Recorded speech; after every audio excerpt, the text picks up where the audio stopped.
Sur la chaîne Pokéfinance, n'hésitez pas à vous abonner, liker, commenter et partager. Aujourd'hui, je vous partage les 5 principes clés pour investir dans les cartes Pokémon. Donc c'est un tout petit guide en 5 étapes pour débuter intelligemment sans tomber dans les pièges. Moi je pense que ça peut servir un petit peu à tout le monde, même les gens qui sont déjà en place actuellement sur ce marché-là. Je vous remercie parce qu'on arrive bientôt aux 500 abonnés, peut-être qu'on les aura dépassés quand j'aurai posté cette vidéo. Et nous sommes donc partis pour les 5 principes clés pour investir dans les cartes Pokémon. Alors, déjà, il faut déterminer un bon mindset avant d'investir dans les cartes Pokémon, c'est très important. Donc, il n'y a pas de raccourci à faire. Il faut éviter les pièges de la hype. Et bien sûr, il y a une différence énorme entre investir et parier. Et ça, je vais vous faire part un petit peu aussi de la définition des deux différences entre l'investissement et le pari. Donc, pas de raccourci, ça je pense que vous en doutez. Vraiment, il faut apprendre petit à petit, comme sur tout marché ou toute thématique qu'on ne connaît pas de base, il faut apprendre pas par pas, step by step, et ça vous permet d'éviter aussi les pièges. Et à ce moment-là, bien sûr, et même actuellement sur le marché Pokémon de manière générale, on a une hype qui est grandissante, qui est très importante, qui va sans doute pas s'arrêter d'ici peu, et donc faudra éviter tous les pièges qui vont être tendus au fur et à mesure de votre évolution sur le marché Pokémon. Voilà pourquoi je fais cette vidéo. Alors, le principe numéro 1 est simple, mais il faut quand même le comprendre assez facilement. Donc, c'est comprendre dans quoi tu investis. Et ça, c'est très important. Il faut toujours faire ses propres recherches. Et donc là, j'ai mis notamment 2 petits points différents. Donc, il y a connaître le contexte et faire tes recherches. Donc, dans le contexte, je parle bien sûr des sets, de l'historique de Pokémon, de type de rareté. On peut parler de tout et n'importe quoi, hein, on peut parler du type de magasin, du type d'achat, est-ce que c'est en ligne, en magasin physique. Donc vraiment, il faut essayer de déterminer tout le contexte dans lequel vous arrivez dans le marché Pokémon pour le comprendre au mieux. Vous faire aussi avec le jargon spécifique à ce marché, un petit peu comme quand vous découvrez aussi un secteur d'activité, comprendre un petit peu ce que disent les gens, pourquoi ils parlent de ça, que veulent dire certaines abréviations, etc., etc.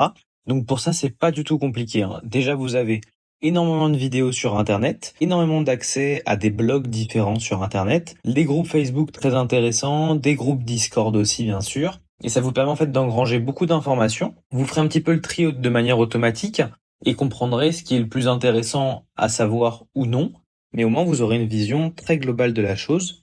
Et ça, c'est très intéressant. Enfin, il faut faire bien sûr ses recherches. Donc il faut bien sûr ne jamais suivre aveuglément n'importe qui, hein. Dans la vie aussi de manière générale, je suppose que vous le savez. Et donc là, il faut faire toutes ces petites recherches. Lorsque vous voyez un terme que vous connaissez pas, vous faites vos recherches aussi de votre côté, même si vous avez déjà une réponse. Et petit à petit, vous allez vous créer votre propre expérience et votre propre mindset par rapport en fait à ces principes que vous aurez compris sur le marché. Et donc après, vous pourrez aussi déterminer plein d'autres choses, que ça soit votre profil d'investisseur, l'argent que vous souhaitez mettre par mois, les potentielles retombées économiques que vous souhaitez avoir, la collection que vous voulez commencer aussi, bien sûr, si vous voulez collectionner, etc., etc. Donc ça, c'est vraiment des choses très importantes. Ensuite, le principe numéro 2, c'est, donc si vous venez principalement pour l'investissement, de manière générale, il faut plutôt penser moyen-long terme, je pense. Bien sûr, les meilleures performances durent plusieurs mois ou années. Ça, c'est très très important à prendre en compte avant de, bien sûr, de se projeter sur ce marché-là. Donc, il y a bien sûr des séries qui vont demander énormément de patience pour de la prise en valeur, mais d'autres qui vont aller beaucoup plus rapidement à des prix très intéressants de revente pour pouvoir notamment doubler votre investissement petit à petit. Donc ça, c'est un petit peu le principe numéro 2. Ensuite, le principe numéro 3, donc c'est connaître les coûts réels. Et ça, je vais d'ailleurs en parler. J'ai une vidéo qui va bientôt sortir sur ce sujet, qui sera d'ailleurs peut-être déjà sortie. Donc, on a potentiellement, si vous faites des achats en ligne, etc., des frais de port à rajouter. Ensuite, quand vous protégez votre stock, et potentiellement aussi un box de stockage, etc., vous avez des protections et donc du stockage en plus à prendre en compte. Vous avez aussi les commissions de revente, ça c'est très important, hein, qui peuvent être prises en compte lorsque vous vous mettez sur des plateformes telles que eBay, Cardmarket, etc. Et bien sûr, un plus 20% brut peut devenir une perte après les frais. Et ça, c'est très important. Le brut et le net, il faut toujours le prendre en compte et le calculer, bien sûr, en avance. Ensuite, le principe numéro 4, c'est la patience. Il faut patienter, observer, analyser de votre côté un maximum Moi, quand j'ai commencé, je m'étais principalement basé sur l'analyse des ETB parce que je trouvais que c'était les coffrets les plus sympathiques, les plus beaux. Dans les collections et même dans l'investissement, les deux sont très très jolis. Ça fait des résultats très importants. C'est très beau à voir, un mur d'ETB chez soi, etc. Donc, je m'étais intéressé principalement à cet item. Donc, j'avais pu faire pas mal de recherches. J'avais regardé à peu près toutes les ETB sur la durée, combien elles faisaient de pourcentage, de performance. Est-ce qu'il y avait des chutes? Quand est-ce qu'intervenaient ces chutes? Donc pour pouvoir réussir à se placer aussi au bon moment, il faut bien sûr pas acheter immédiatement parfois. Il faut attendre un petit peu de temps à autre parce qu'en fait on a des restocks qui interviennent. Normalement sur les ETB ça n'intervient presque jamais, si ce n'est jamais, ou en quantité extrêmement limitée. Ce qui fait que cet item en fait est très très recherché. Ça joue aussi là-dessus. Mais vous pouvez faire ça sur tous les items hein, et ça vous permet en fait d'avoir une vision totalement globale. Ensuite, donc le dernier principe, le principe numéro 5, c'est vraiment savoir bien gérer donc ton stock et ta stratégie. Est-ce que vous allez privilégier, comme je l'ai fait dans une vidéo, la quantité à la qualité ou la qualité à la quantité? Donc ça, c'est très très important. Ça vous permet aussi d'augmenter potentiellement aussi votre liquidité directement sur le marché. Facilité de revente, c'est quand même un avantage certain. Ça vous permet de faire tourner la trésorerie très rapidement et donc de continuer à accroître des liquidités supplémentaires pour pouvoir revenir sur le marché de plus en plus fort. Donc ça, faut quand même le prendre en compte. Et ensuite, vous avez bien sûr le plan précis. Donc, il faut que vous fixiez des objectifs de sortie. C'est comme sur les marchés traditionnels. Quand vous achetez un indice et que vous voulez pas rester ad vitam aeternam dessus et que vous n'avez pas non plus une vision extrêmement long-termiste, faut que vous ayez un plan qui soit extrêmement précis dans votre tête. Vous vous dites, j'achète cet article, tel prix aujourd'hui. Dès qu'il atteint ce prix-là, je revends la moitié de mon stock. Ou je revends un tiers de mon stock.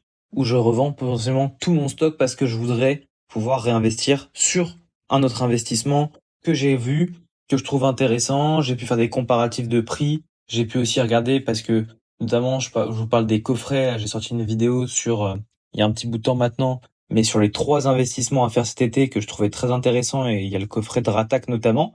Il faut pouvoir réussir à disloquer tous les éléments d'un coffret notamment. Ça vous permet vraiment de donner sa valeur aussi intrinsèque.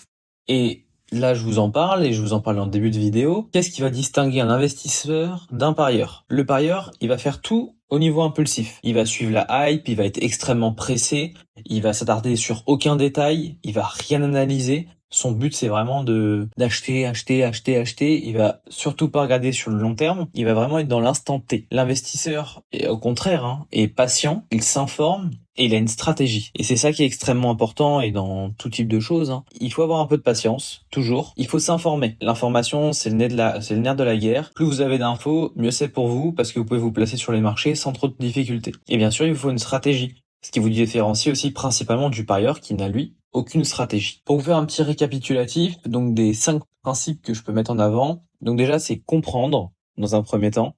C'est connaître le produit, connaître le marché, connaître la communauté et donc au final savoir où vous évoluez et dans quel espace vous évoluez. Ensuite, on a la patience. La vision long terme est toujours récompensée, ça y a aucun souci là-dessus. Les coûts. Il faut ne pas hésiter surtout à calculer vos coûts supplémentaires, calculer tous les frais. Je pourrais potentiellement aussi vous sortir un tableau récapitulatif des coûts que vous pouvez rencontrer ou des choses comme ça. Ça, je pourrais le mettre en place, tout dépend de la demande qu'il y a de votre côté. Puisque bien sûr, j'axe aussi mes vidéos ou autres sur vos demandes. Observez, très intéressant. Ça vient avec comprendre, mais c'est dans un second temps. Vous allez observer, surveiller le marché. Lorsque vous faites des analyses, vous allez essayer de vérifier si ces analyses, au bout de 2, 3, 4 mois, se confirment. Et ensuite, bien sûr, la stratégie. Il vous faut un plan clair et précis pour ne pas vous perdre. C'est très très important. Je vous remercie d'avoir regardé cette vidéo et je vous souhaite une très belle journée et je vous dis à très vite.